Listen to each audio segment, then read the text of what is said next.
Pawpaw Sammy and Alley bug here. It's pretty nice out here this morning. It's not as hot as usual. It's kind of cool. My bees are just now starting to wake up. Making my morning walk. Every morning I walk the yard, check things out. It's a habit. My grandfather used to say, son, you need to walk your boundaries every day.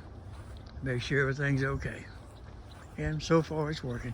Anyway, the reason I'm doing this morning, including y'all, I got a comment from Hawaii from Samantha Starkey's farmstead.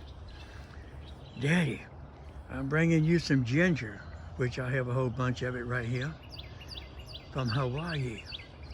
And I'm bringing you some pineapples and a bunch of seeds. Now, knowing Samantha,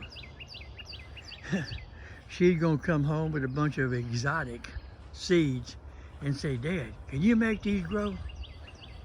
That's my LSU goal. If y'all, my followers, know for a fact what happened, the start of the year, this summer, I cut it off flush with the ground by mistake. I mean flush. And I figured, well, it's dead, it'll never come back. And there it is, looking beautiful. And there's my little banana trees. Having trouble with the old fig tree. That's an old heirloom tree. I've had it for years. Little figs, little bitty figs.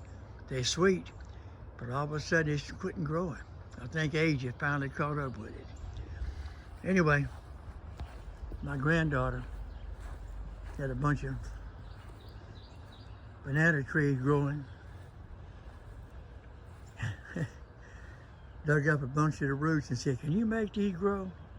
I said, bring them here, and you see it.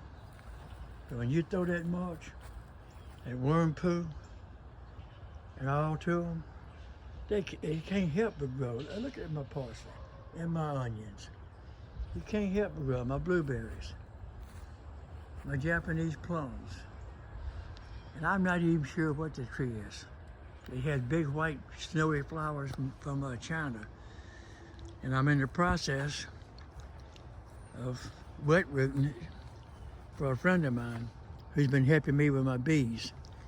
I'm gonna wet root that rascal and give it to him. Anyway, I just thought I'd throw it in there about the seeds and ginger and pineapple from Hawaii. Pretty soon, I'll have Watson, Louisiana thinking we're in Hawaii. Like and subscribe.